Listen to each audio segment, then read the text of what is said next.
Alô, fala Brasil, está no ar mais um Palavras ao Léo, seu programa diário de todas as noites. Todas as noites não, de segunda a sexta, porque aqui nós só funcionamos os dias úteis, né? Finais de semana é descanso.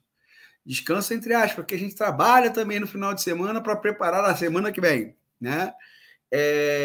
Meus amigos e minhas amigas, obviamente, você e cada um tem o cronista que merece, você merece a mim, né?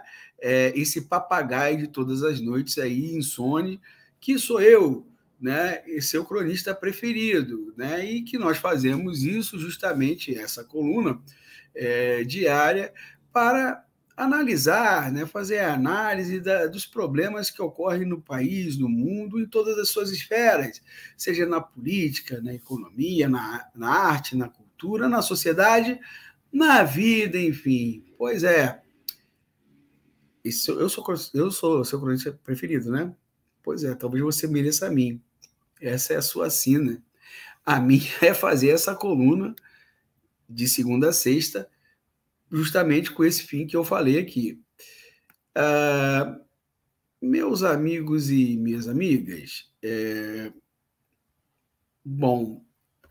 hoje, né, pela manhã, Lula fez um discurso bem interessante na chamada Cúpula para o Novo Pacto Financeiro Global, realizada em Paris. Isso nessa semana. Quando eu falo interessante, não necessariamente é um elogio, não. É interessante por diversos aspectos, né? É interessante como uma peça de retórica, é interessante para a gente fazer uma análise, é interessante para a gente verificar qual é o papel do Brasil no mundo, é interessante sobre diversos aspectos, né? Então, isso não quer dizer que é um apoio, né? Quando eu falo que é interessante, que é um apoio que o Lula disse hoje, não.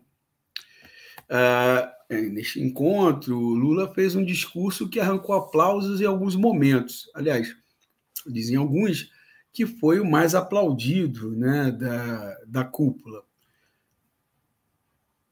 E mais, vou dizer que isso é ruim.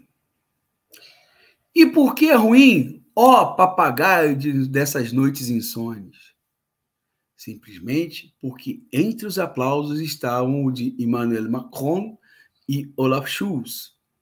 Emmanuel Macron, né, primeiro-ministro francês, Olaf Scholz, chanceler alemão. Como confiar nisso? Né? Como é que eu vou confiar em Macron e Scholz? Se eles aplaudem, algo deve estar errado. E vamos analisar. Né? O que será que está errado no discurso do Lula? Vamos destrinchá-lo em primeiro lugar. Ela falou de vários assuntos nesse discurso. Né? Falou da COP25, que vai se realizar no Pará, né? Falou na Amazônia como patrimônio econômico, falou dos povos originários, falou da desigualdade, falou da impotência dos estados nacionais no cumprimento dos acordos internacionais, como o Protocolo de Quioto, por exemplo, falou na necessidade de mudar a ONU, a falência do FMI, do Banco Mundial, falou da implosão da OMC, Organização Mundial do Comércio, por culpa dos Estados Unidos, falou sobre a questão palestina, falou de política interna, deu uma porradinha no Bozo, chamou ele de fascista, né? Falou da moeda dos BRICS, fez menção à Argentina, né, e à África, cobrou dos países ricos a responsabilidade pelo clima e, fundamentalmente, cobrou da União Europeia um acordo sem sanções para o Brasil. Foram 21 minutos de muito conteúdo.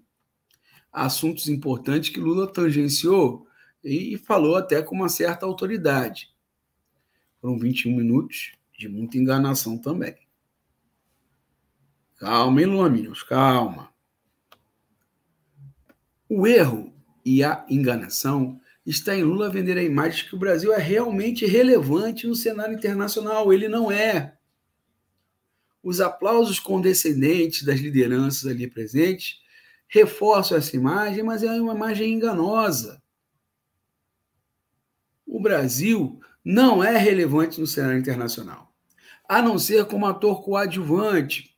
obviamente, um coadjuvante de um certo peso, mas ainda assim secundário, e que só voltou ao centro do palco hoje, pois existe uma certa incerteza no ar quanto aos rumos da política internacional. China ou Estados Unidos? Eis a questão. E também por outro fato, né? Obviamente o Lula é muito mais preparado e preocupado com a questão da política internacional do que o Bolsonaro. O Bolsonaro era um zero, era um par internacional e era um zero de formulação nessa questão, né? O Lula contou nos seus governos com o Celso Amorim, que ainda está aí, com o Marco Aurélio Garcia, para lidar com as relações internacionais, que eram o Amorim, um chanceler muito experiente e respeitado aí, mundialmente, o Marco Aurélio Garcia, um especialista, um intelectual que entendia da questão internacional. Então, ele estava muito bem assessorado sobre isso nos seus 2 primeiros governos, e agora volta a ser bem assessorado pelo Celso Amorim. Então, assim, o Bolsonaro não tinha o Ernesto Araújo, né? Olha só, não tem muita base de comparação, né? Nesse quesito. Mas, bem assessorado ou mal assessorado, o fato é que o Brasil não tem condição, né, de impor nada no cenário internacional. Não tem. O discurso do Lula, muito contundente em alguns momentos, ele é apenas uma peça de retórica, uma peça de oratória, porque na prática não altera muita coisa. E Lula, como bom malabarista, se equilibra entre 2 lados, o chinês e o lado americano. Por ora, nesse momento, ele parece pender mais para a China, mas os ventos mudam, né? No momento, Lula está cobrando da União Europeia, e aí, de forma correta, ressalta-se, a revisão de um acordo que lesaria, né, da forma como está o Brasil. Correta, mas vamos ter um parênteses aqui, né? Lesaria o Brasil, mas lesaria, sobretudo, o agronegócio, né? Que teria que se enquadrar a uma série de exigências da União Europeia, sobretudo em questões ambientais, que poderia, de alguma forma, desfavorecer esse setor. Então, olha só quem Lula está defendendo, né? De fato. Aí você fala, mas o Bolsonaro também defendia esse setor. É verdade. Não digo mais nada.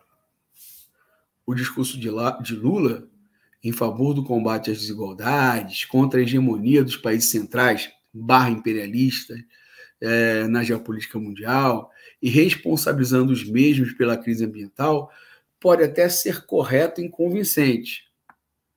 E pode até cacifá-lo, como já fez no passado, a se tornar uma liderança dos países do Sul, né? Do Sul geográfico, né?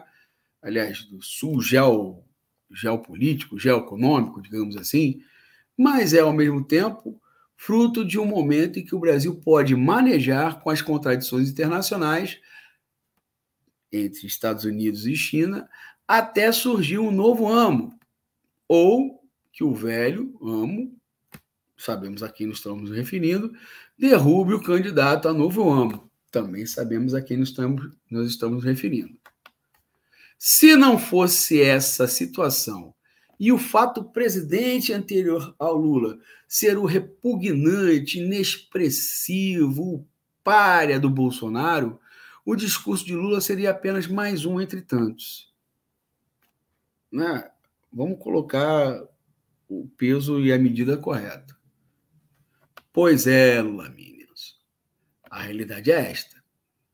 Lula sabe como ninguém manejar as contradições e ambiguidades no cenário político nacional e internacional e usá-las em proveito próprio, e em alguns casos do país, mas nem sempre. Por isso ele é o mestre das ambiguidades. E tendo dito isto, Entrego esse abacaxi em vossas mãos para que você possa descascar, deglutir e digerir. E até semana que vem, pessoal!